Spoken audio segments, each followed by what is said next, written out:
FRQ6 from 2024. Here we go, my stews. It says, for letter A, it says, let R be the region bounded by the graphs of F and G from 0 to 2 as shown in the graph. Write, but do not evaluate. Ooh, I love it when it says that. Do not evaluate. An integral expression that gives the area of R. So we're looking at R right now, stews. Look at R. Look at it. Okay. We have a curve above it and a curve below it. If we look very closely, you guys can see this curve above it and this curve below it are those are the boundaries for our area. Now, if you know anything about finding area between two curves, you know that you have to go top minus bottom so you can get a positive area. If you accidentally go bottom minus top, it's fine. You get the same number. It's just going to be negative, and then you have to make it positive. So you can absolute value that foo or whatever. All right, so. Can you just write it positive and get the point? Yeah. Or do you have to show like absolute value? No, I think you can just get the point. But if you want to be like mathematically more like astute in the way you write, then you want to put your absolute value bars. Okay, so it's f minus g because f is that top function. G is your bottom function. It's with respect to x, and we're going from 0 to 2. All right, and that's all we have to do. Oh my gosh, that's crazy. That's all we have to do.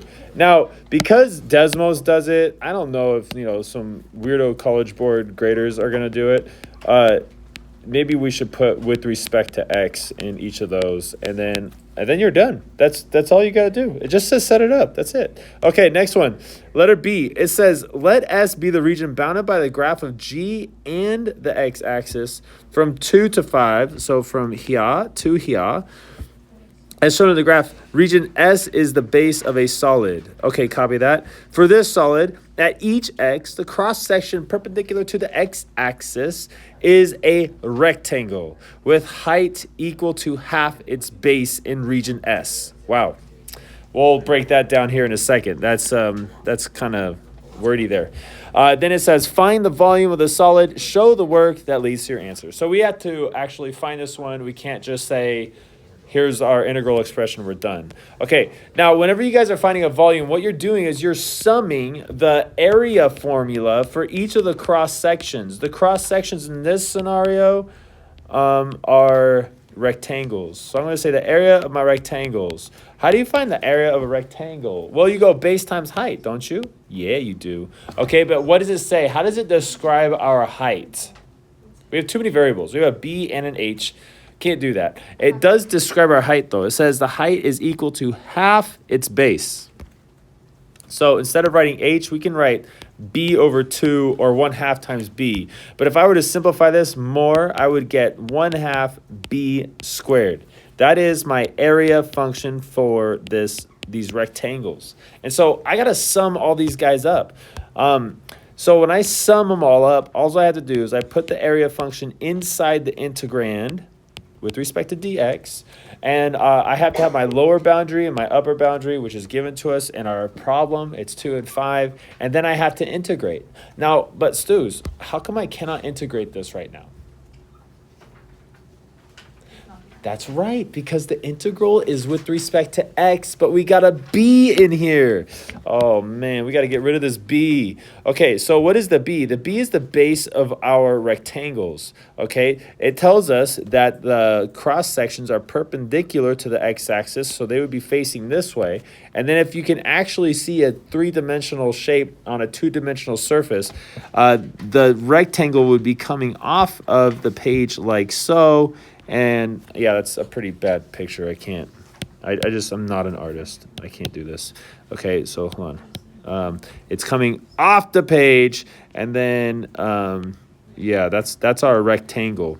That's our cross section. So my base is the distance from this curve right here all the way to the x-axis. Now, remember how the curve thing, it was top curve minus bottom curve? What is this bottom curve? What is this bottom curve right here? That is the x-axis. And so how would you write that as a curve? X equals 0. Y equals 0. X equals is vertical. Y equals is horizontal. Yeah, I know. You were just trying to see if I'm actually worth my salt. I know. Okay, so we have B equaling just what G is. It defines G for us. It tells us that G is x squared minus 2x. So I'm just going to write x squared minus 2x. All right, is everybody cool? Everybody cool? I think so. Okay, so if that's what my b is, now when I do my integral, I could take the b out. I'm also going to take my scalar out, that 1/2, and I'm going to put x squared minus 2x squared. All right, there you go. I know I'm going to get points for that. Heck yeah. Okay, but now I got to solve it. Boo. Okay, so if I want to integrate this, I'm going to choose to do this power right here because I'm not about to do u sub for this. It doesn't even look like it will work. Maybe it will work some other universe or something. But anyways, what students usually do, and this is really kind of weird, calculus students do this all the time, is you try to distribute this power. You can't do that. You can't distribute that power to those two terms on the inside because there's a minus sign. That power means this times this. And so we're going to have to do like all that foiling stuff that you did in Algebra 1. So I multiply x squared times x squared, I get x to the 4th. X squared times negative 2x is going to be negative 2x to the 3rd. And then negative 2x times x squared is also going to be negative 2x to the 3rd. And then I have negative 2x times negative 2x, which is positive 4x to the 2nd power. This simplifies to x minus 4x to the 3rd, x to the 4th, minus 4x to the 3rd, plus 4x to the 2nd power dx, don't forget it, and then you have your scalar on the outside. All right, is everybody sitting pretty? Yeah, comfy? Okay, what's next? Actually, The antiderivative. Now, to do your antiderivative, no, I'm just kidding. X to the 5th power divided by 5, and then I minus, that's going to be x to the 4th, and then we're going to divide by 4, right? And so the 4 just goes away. And then I have plus 4 over 3 x to the 3rd power. I just integrated stews. And I have to multiply this by 1/2. I'm going to plug in the 5, then minus plug in the 2. And I'm not really happy right now because I see a lot of arithmetic about to happen. Boo, arithmetic. Okay, here we go. We have 1/2, and we're going to multiply this times the first one. I got to plug in 5 first, so it's going to be 5 raised to the 5th power, divided by 5. That's just 5 to the 4th, right? So I'm just going to take that out. Actually, let me erase it. We're just going to say that's 5 to the 4th. Any kind of simplification I want to do. I plug in the 5, and it's raised to the 4th. Oh, that's cool. Then we have 4 over 3, 5 to the 3rd. Somebody's sitting there going, why is that cool? I'm going to tell you guys in a second. Okay, now I'm going to plug in the 2. When I plug in the 2, I get 2 to the 5th power. What's 2 to the 5th power? Let's see. 2 times 2 is 4, times 2 is 8, times 2 is 16, times 2 is 32. It's 32. So we get 32 over 5 minus, that would be 16, plus 4 over 3. What is 2 to the 3rd power? That's 8. So I'm going to go times 8. Oh, that's disgusting. Okay. Ew. Okay, let's cross some stuff out. This goes away with this. Yay! 5 to the 4th minus 5 to the 4th? Yes, that's 0. Okay, do you guys know what 5 to the 3rd power is? Yeah, 125. And 125 times 4 is 5 hundies. So we have 5 hundies divided by 3. Minus, and then we have a bunch of ugly stuff happening over here. We have 32 over 5 minus 16 plus 32 over 3. Wow. I'm going to distribute this negative right here. And you know what? I'm just going to stop right now. you can. I think so. You guys have the solutions in front of you. You see, guys, this packet right here, it says class copy on it. You guys can go and see if I get all my points. But before we check for points, let's go over to C because I'm done with that problem. I don't want to do all that. Okay, letter C. What's this say? Tell me what it says. It says write but do not evaluate. Yay! Write but do not evaluate what? It says an integral expression that gives the volume of the solid generated when region S, as described in part B, is rotated about the horizontal line y equals 20. Okay, so I lose my picture when I scroll down here, so I'm going to have to draw it. Let's go like this, and then we have this thing happening right now, and then, oops, that's a little too big. Here, let's go a little smaller so I have space. Okay, and this is region S. I gotta make my S's look like S's. Okay, here's our region S.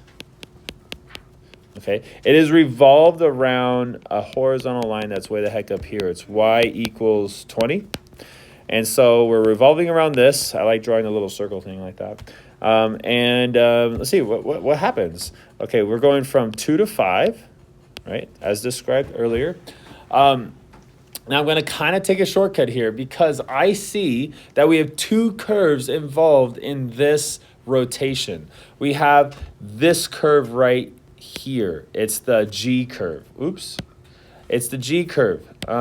So let's label it really quick. That is x squared minus 2x. We'll call that the G curve. Actually, they already called it that. And then where's my other curve? The x-axis. Oh my gosh, the x-axis is a curve? Yes, it is y equals 0. So, my stews, which curve, the G or y equals 0, will form a greater solid when you revolve around y equals 20? Yeah, y equals 0 will. So you want to go that solid minus the other solid. And I'm going to shortcut it. I'm going to combine those two integrals into one integral because they have the same limits and the same scalar out here. Inside here, we're going to have 1 radius squared minus the smaller solid squared, and then there's your dx. Okay, so we have a formula that says something like outer curve minus the axis of revolution. Our outer curve is 0, and then we're subtracting the axis of revolution. Now, if you're doing a multiple choice problem, they probably won't write it in that order. But the order doesn't matter. Do you guys know why the order doesn't matter? Because they're squared. If I go 0 minus 20, that would be negative 20. If I go 20 minus 0, that would be positive 20. But when I square both those numbers, I get 400, right? Positive 400. So it doesn't matter. But if you see multiple choice, they always do top minus bottom. In this case, the axis of revolution is above the curve that we're rotating, that we're revolving. So it doesn't matter. You can have 0 minus 20 or 20 minus 0. Okay? Okay. The other one is going to be 20. That's the axis of revolution minus the x squared plus 2x. Okay? And I changed the sign already, so I don't have to distribute the sign. Some of you guys are looking at this and you're like, hey, it says minus 2. I know, but I had to distribute a negative right here. And yes, I did the 21st, but you can do the 22nd because remember, it doesn't matter because we're being squared. Now, this problem does say we just have to set it up, and so that's what I did. All right, let's grade it. You guys want to score my paper?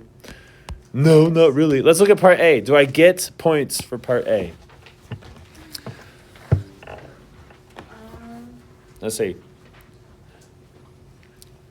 Last point for this for part B, what does it say about the answer? Do I get a point for leaving it like this, or do I have to simplify it all the way? There's like a rationale. Can you read it?